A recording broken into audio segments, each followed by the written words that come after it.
काही पण म्हणा मंडळी, पण कालचा दिवस ग्रेट होता. सकाळी सकाळी वॉशिंग्टनवरून चांगली बातमी कानावर पडली, तर संध्याकाळी मॅचमध्ये वॉशिंग्टनच्या जादूनं कमाल दाखवली. त्यात दिल्ली आणि गुजरात मॅच इतकी थ्रिलर झाली की नंतर नंतर मिलरला सुद्धा घाम फुटायला लागला. अरुण जेटली स्टेडियमवर पार पडलेल्या सामन्यात क्षणाक्षणाला मॅच मधला ट्विस्ट वाढत होता.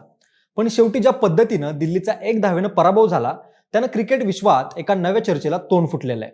या सामन्याचा हिरो ठरू पाहणारा डेव्हिड मिलर एका क्षणात विलन कसा ठरला, कालच्या मॅचमध्ये त्याचा नेमका काय गेम झाला, नेहमीच डेव्हिड मिलरला नियती कशी हुलकावणी देते याबद्दलची सविस्तर माहिती आपण या व्हिडिओच्या माध्यमातून जाणून घेऊयात. नमस्कार, मी अक्षय आणि तुम्हाला तर माहिती आहे आपला विषयच भारी. तर मंडळी, सगळ्यात अगोदर बॅटिंग करताना गुजरात टायटन्सनं जबरदस्त फटकेबाजी करत रन बोर्डवरती 210 धावांचा डोंगर उभा केला होता. गुजरातकडून कॅप्टन शुभमन गिलनं 70 धावांची संयमी पण अटॅकिंग खेळी केली, तर जॉस बटलरच्या 52 धावांनी बेस जबरदस्त करून ठेवला होता.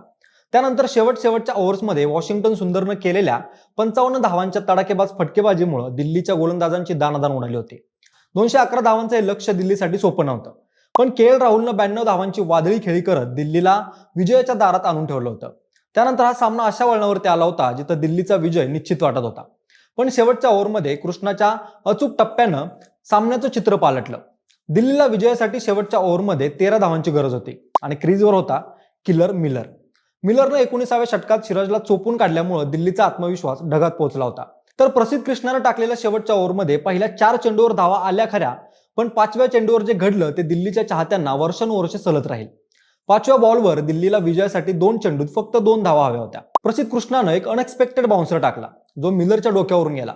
त्यानंतर मिलर तो बॉल कनेक्ट करू शकला नाही, पण नॉन स्ट्राईकवर एंडला असलेल्या कुलदीप यादव रन पूर्ण करण्यासाठी निम्म्यावर आला होता, पण मिलर काही धावला नाही.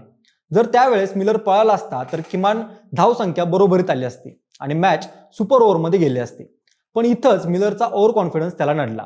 त्यानं कुलदीपला हात दाखवून माघारी पाठवलं आणि स्ट्राईक स्वतःकडे ठेवली. त्याला वाटलं होतं की शेवटच्या चेंडूवर मोठा फटका मारून दिल्लीला थेट विजय मिळवून देईल, आणि हाच तो क्षण होता जिथं मिलरनं जिंकण्याची आयती संधी गमावली. शेवटच्या एका चेंडूवर 2 धावांची गरज असताना प्रसिद्ध कृष्णानं हुशारीनं चेंडूचा स्पीड कमी केला आणि या स्लोअर बॉलवर मिलरनं मोठा फटका मारण्याचा प्रयत्न केला, पण चेंडू पुन्हा एकदा मिस झाला. कुलदीप यादवनं धाव पूर्ण करण्याचा प्रयत्न केला, पण जॉस बटलरच्या अचूक फेकीनं कुलदीपला रनआउट केलं. अवघ्या एका रननं दिल्लीचा काल पराभव झाला आणि पूर्ण स्टेडियममध्ये शांतता पसरली. मिलरनं तिथं घेतलेला एक धावेचा नकार त्याला आणि दिल्लीच्या संपूर्ण संघाला एवढा महागात पडला की सोशल मीडियावर त्याच्यावर टीकेचा भडीमार सुरू झाला. तर दुसरीकडे डेव्हिड मिलर फॅन्सच्या मनात नेहमीच डेव्हिड मिलरच्या वाट्याला हे यश अशी हुलकावणी का देतं हा प्रश्न पडू लागला, आणि याच सहानुभूतीच्या जोरावर मिलर फॅन्स त्याच्या बाजूने उभे राहिले. जर आपण थोडं मागं वळून पाहिलं तर 2015च्या विश्वचषकातली ती उपांत्य फेरी आठवते, जिथं दक्षिण आफ्रिकेचं स्वप्न न्यूझीलंड विरुद्ध धुळीस मिळालं होतं. त्या मॅचमध्ये मिलरनं 18 चेंडूमध्ये 49 धावांची वादळी खेळी करून आफ्रिकेला एका मोठ्या रन स्कोरवरती नेलं होतं. पण जेव्हा प्रत्यक्ष मैदानात फिल्डिंग सुरू झाली तेव्हा अंडर प्रेशर झालेल्या काही चुका आणि ग्रॅट इलियटचा तो 6 मिलरच्या डोळ्यात देखत आफ्रिकेला बाहेर करून गेला. तो क्षण मिलरच्या आयुष्यातला एक असा टप्पा होता जिथं त्याचं वैयक्तिक यश संघाच्या पराभवाच्या छायेत हरवून गेलं. त्यानंतर अनेकदा असं घडलं की मिलर मैदानात शेवटपर्यंत उभा राहिला, त्यानं झुंज दिली, पण नशिबानं त्याला साथ दिली नाही. IPLच्या 2014च्या हंगामात किंग्स 11 पंजाबसाठी खेळताना मिलरनं काही इम्पॉसिबल असणारे विजय मिळवून दिले होते, पण त्याच हंगामाच्या फायनलमध्ये कोलकाता नाईट रायडर्स विरुद्ध तो अपयशी ठरला आणि एका ऐतिहासिक विजयानं तेव्हा त्याला हुलकावणी दिली. मिलरच्या खेळाची एक विशेष शैली आहे. तो शांत असतो, संयमी असतो आणि योग्य वेळेची वाट पाहतो, पण हीच शांतता कधी कधी त्याच्यासाठी काळ ठरते. अशीच 2024 साली झालेली साऊथ आफ्रिका विरुद्ध भारत T20 वर्ल्ड कपची फायनलची मॅच. दक्षिण आफ्रिकेला विजयासाठी शेवटच्या ओव्हरमध्ये 16 धावांची गरज होती. समोर होता टीम इंडियाचा हुकमे एक्का हार्दिक पांड्या आणि स्ट्राईकर होता स्वतः किलर मिलर. पहिल्या चेंडूवर हार्दिकने एक फुल टॉस टाकला आणि मिलरनं तो चेंडू इतक्या ताकदीनं भिरकावला की स्टेडियममध्ये बसलेल्या प्रत्येक प्रेक्षकाला वाटलं की हा तर षटकारच आहे. पण लॉंग ऑफच्या बाउंड्री लाईनवरती धावत येणाऱ्या सूर्यकुमार यादवनं हवेत उडी मारली, कॅच धरला आणि स्वतःला बॅलन्स करत पुन्हा आत येऊन तो कॅच पूर्ण केला. मिलरच्या त्या एका फटक्यानं दक्षिण आफ्रिकेला त्यांचा पहिला वर्ल्ड कप मिळवून दिला असता, पण नशिबानं पुन्हा एकदा त्याला हुलकावणी दिली. त्यावेळेस मिलर केवळ 21 धावांवरती बाद झाला आणि अवघ्या 7 धावांनी आफ्रिकेचं स्वप्न धुळीस मिळालं. मिलरच्या कारकिर्दीतल्या या अशा ट्रॅजेडीज आहेत ज्या पाहून क्रिकेट चाहत्यांचे डोळे पाणावतात. तो ताकदीचा आहे, तो लढाऊ आहे, पण जेव्हा इतिहासात नाव करायची किंवा जिंकायची वेळ येते तेव्हा नियती त्याच्या हातातून तो सोनेरी क्षण हिरावून घेते. 2024च्या फायनलमध्ये जर तो झेल सुटला असता तर आज दक्षिण आफ्रिका विश्वविजेते असती.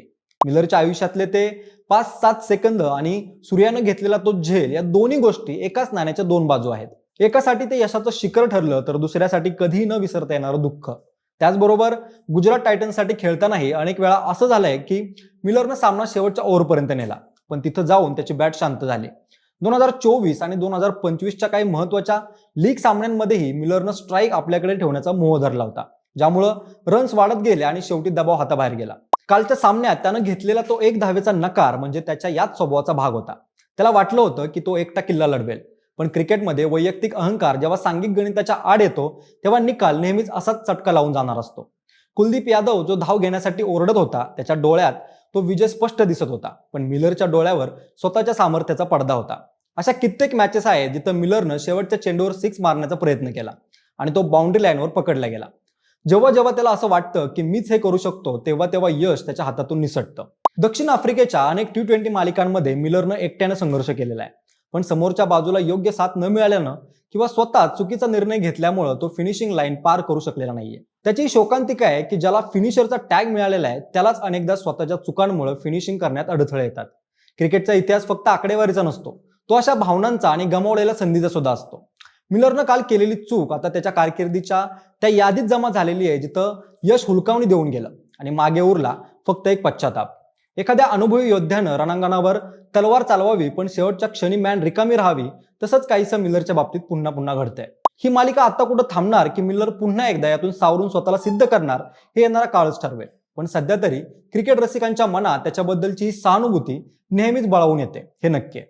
बाकी मंडळी, डेव्हिड मिलरच्या कालच्या एका चुकीबद्दल तुम्हाला काय वाटतं? डेव्हिड मिलर फिनिशर म्हणून तुम्हाला कसा वाटतो हे आम्हाला कमेंट करून नक्की सांगा. सोबतच आपल्या विशेष भारीच्या YouTube चॅनेलला सबस्क्राईब करायला विसरू नका. धन्यवाद.